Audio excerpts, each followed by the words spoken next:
On today's Community Wednesday, let's break down my favorite sniper rifle, the ZRG 20mm.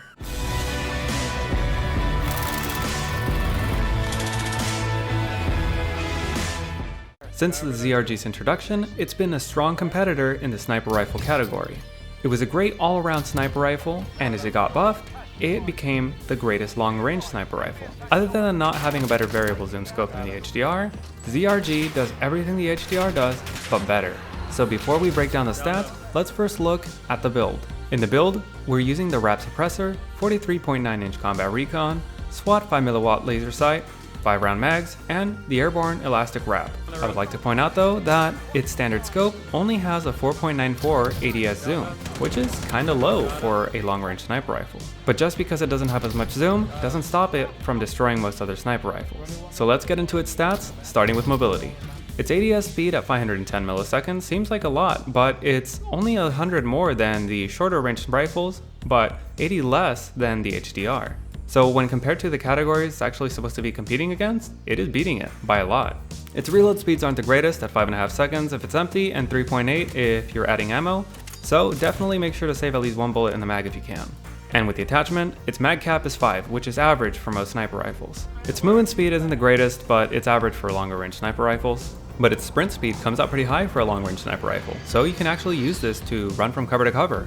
And its ADS strafe speed comes in really low at 0.88 meters per second, but for long range sniper rifles, this is kind of average. Even though we wouldn't be using the sprint out time, it's actually pretty decent at 290 and 420 milliseconds. And its stability comes out at an amazing 1.1 T. And its bullet velocity comes out at an amazing 1290 meters per second, which is perfect for a long-range sniper rifle since you won't be having to lead your shots very far or have that much to compensate for bullet drop. And its rate of fire comes out at an average 43 rounds per minute, for sniper rifles that is. So it gets a mobility score of 23. Its recoil is amazing. Thanks to its great stability and its just natural recoil, it basically doesn't move. And if a target is perfectly still, you can actually hit a player-sized target up to 230 meters. So it gets a recoil score of 33.5. And moving on to its damage, it's actually pretty great compared to other long-range sniper rifles. It gets a 1-shot headshot obviously, but it gets a 2-shot upper torso shot and a 2-shot lower torso shot in its first damage range. And then it goes to a 3-shot if it's a limb shot. And even after the drop-off range, it still keeps the 2-shot upper torso, which is absolutely amazing. So if you manage to miss the head but still hit the upper torso, you only need one more shot pretty much anywhere else in the body and you will still get that kill. And while this is a huge advantage over all the other sniper rifles, it's still 1.46 seconds to kill, so it still gets a damage score of 40. And remember, all the enemy needs is just one headshot to down you as well. So always aim for headshots, don't aim for the body.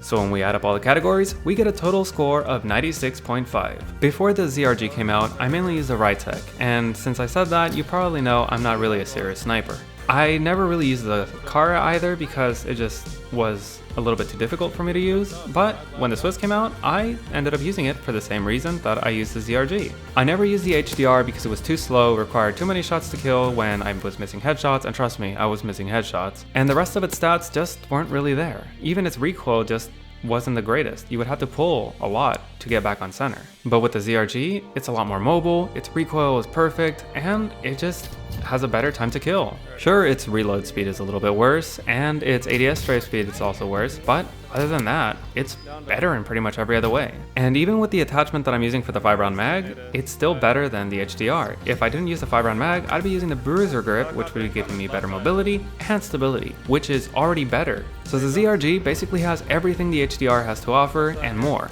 The only thing that it can't do is have a good variable zoom scope, and that's because the one we have is currently bugged. But even with the lower zoom, I feel like I have a greater advantage with the ZRG than the HDR. Unless the ranges are stretched so far that you can't even see the HDR user with your zoom scope, then yeah, you have an advantage in basically every situation. Does the ZRG need a nerf? No. I think the other sniper rifles need to be brought up to speed with this one. Reduce their recoil, improve their mobility, because the bolt action sniper rifles don't really have a place. And even the Kar 98 now doesn't really have a place either. So with the ZRG, I can actually feel like I'm pretty decent at sniping. Plus, it also looks like the Halo sniper rifle, which is pretty friggin' awesome. So yeah. So that's why I enjoy using the ZRG, and I hope I explained it pretty well enough for people who haven't tried it yet to actually start using it. You really are missing out if you haven't tried using it yet, and you technically are at a disadvantage. But that's the ZRG 20mm. Have you used it yet? And if so, what do you think about it? And if you have any weapon that you want me to do a stat guide on, or any build you want me to rate, let me know and you may see it on the next Community Wednesday. But that's the video. If you enjoyed it or it's helped you in any way, let me know by leaving a like. If you got any questions or comments, leave them down in the comment section down below. And if you want to make sure that you never miss another video, be sure to subscribe. Thanks for watching.